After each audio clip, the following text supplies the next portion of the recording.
P T I کے مزید گرفتار شرپسندوں کے ہوشربا انکشافات سامنے آ گئے ہیں۔ پی ٹی آئی کی جانب سے کیے جانے والے احتجاج میں شریک شرپسند بلال کا کہنا تھا کہ میں 10ویں جماعت کا طالب علم ہوں اور میرے والد مزدور ہیں۔ مجھے پی ٹی آئی والوں نے پیسوں کے بہانے دھرنے پر جانے کو کہا تھا۔ مجھے دھرنے میں جا کر توڑ پھوڑ کرنے اور آگ لگانے کا ٹارگٹ دیا گیا تھا۔ شرپسند نواب علی عمر اور فرمان اللہ نے بھی اسی قسم کے انکشافات کیے ہیں۔ شرپسندوں نے دوران تفتیش کہا کہ آئیے آپ کو سنواتے ہیں۔ اس نے مجھے کہا کہ ہم آپ کو 4 یا 5 ہزار روپے دیں گے اور آپ ہمارے ساتھ چلے جائے اور وہاں پہ توڑ پھوڑ کر کے گاڑیوں کو مار دے، آگ جلاؤ کرے اور مطلب ڈنڈ پہ لوگ مار دے۔ تو میں جب ادھر چلا گیا تو میں نے مطلب ڈنڈا جب اٹھایا تو وہاں پہ آگ اس نے جلایا، مطلب گاڑیوں کو مار دیا، مطلب لوگوں کو مار دیا۔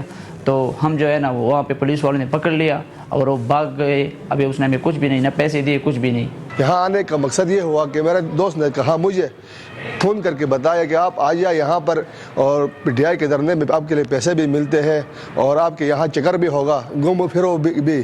تو میں جب یہاں پر اس نے پیسے بھی بھیجے تو میں جب یہاں پر آیا تو دھرنے کے لیے میں وہاں پر گیا تو میرے گاڑیوں کے اندر کیا دیکھا، بڑا بڑا پتھر پڑے ہوئے تھے اور پیٹرول بم بنا رہے تھے لوگ۔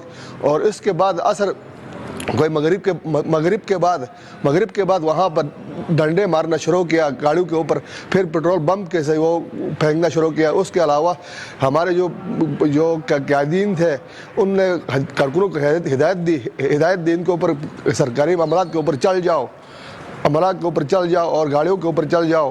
تو انہوں نے گاڑیوں پر پتھر بھی پھینکا اور پیٹرول بم بھی پھینکا اور جو بھی سرکاری گاڑی آئی تو ان کے اوپر وہ پتھراؤ کر رہے تھے اور وہ چلنگ بھی کر رہے تھے۔